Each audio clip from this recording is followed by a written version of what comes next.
ಓಂ ನವಗ್ರಹ ದೇವತಾಭ್ಯೋ ನಮಃ. ನಿತ್ಯಭಕ್ತಿ ಕಾರ್ಯಕ್ರಮಕ್ಕೆ ಸುಸ್ವಾಗತವನ್ನು ಕೋರುತ್ತಾ, ನಮಗೆ ಅನೇಕ ಸಮಸ್ಯೆಗಳು ಬರುತ್ತೆ. ಪ್ರತಿಯೊಂದಕ್ಕೂ ಕೂಡ ಜಗತ್ ಸರ್ವಂ ಗ್ರಹಾಧೀನಂ, ಜಗತ್ತೆಲ್ಲವೂ ಕೂಡ ಗ್ರಹಗಳ ಅಧೀನ. ಗ್ರಹಗಳು ಯಾವಾಗ ನಮಗೆ ನಮ್ಮ ಜಾತಕದಲ್ಲಿ ನಮಗೆ ಆ ಗ್ರಹಗಳ ಒಂದು ಅನುಗ್ರಹ ಇಲ್ಲದೇ ಇದ್ದರೆ ಯಾವ ಕಾಯಿಲೆ ಬರುತ್ತೆ, ಏನಾಗುತ್ತೆ, ಯಾವ ಗ್ರಹದಿಂದ ಯಾವ ತೊಂದರೆ ಉಂಟಾಗ್ತೈತೆ. ಯಾಕೆಂದರೆ ಜಗತ್ ಸರ್ವಂ ಗ್ರಹಾಧೀನಂ, ಗ್ರಹಂ ಮಂತ್ರಾಧೀನಂ, ಮಂತ್ರಂ ದೈವಾಧೀನಂ.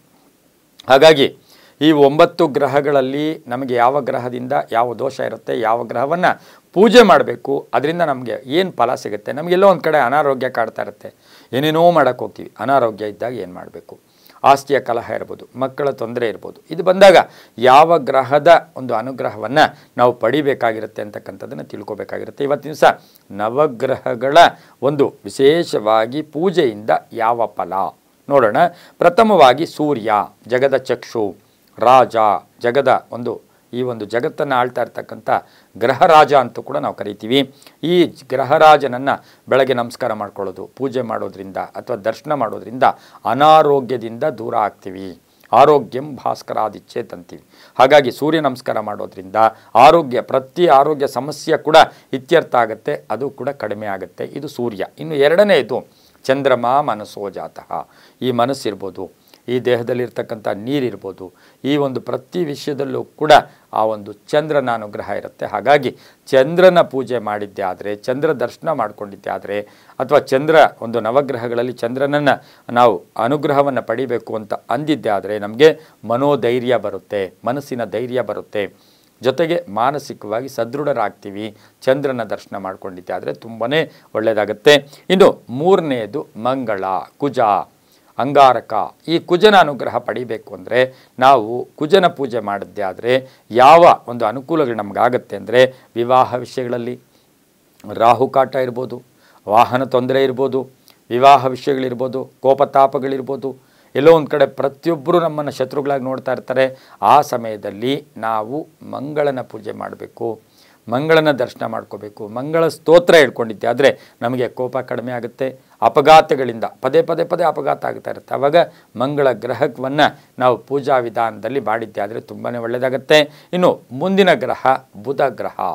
ಬುಧ ಗ್ರಹವನ್ನು ಪೂಜೆ ಮಾಡಿದ್ದೆ ಆದರೆ ಆ ಬುಧನ ನಮಗೇನು ಕೊಡ್ತಾನೆ, ವಿದ್ಯೆ ಕೊಡ್ತಾನೆ, ಬುದ್ಧಿಯನ್ನು ಕೊಡ್ತಾನೆ, ಆಲೋಚನಾ ಶಕ್ತಿ ಬೆಳೆಯುತ್ತೆ. ಇಂಪಾರ್ಟೆಂಟು.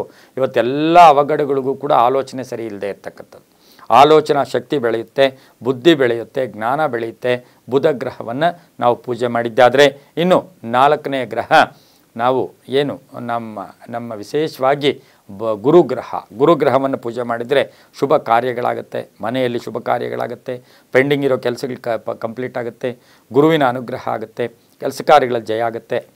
ಹಾಗೆ ಬುದ್ಧಿಶಕ್ತಿ ಕೂಡ ಬೆಳೆಯುತ್ತೆ, ನಮ್ಮಲ್ಲಿ ಒಂದು ಆತ್ಮವಿಶ್ವಾಸ ಕೂಡ ಜಾಸ್ತಿ ಆಗ್ತಕ್ಕಂಥದ್ದು ಗುರುಗ್ರಹವನ್ನು ಪೂಜೆ ಮಾಡಿದ್ರೆ.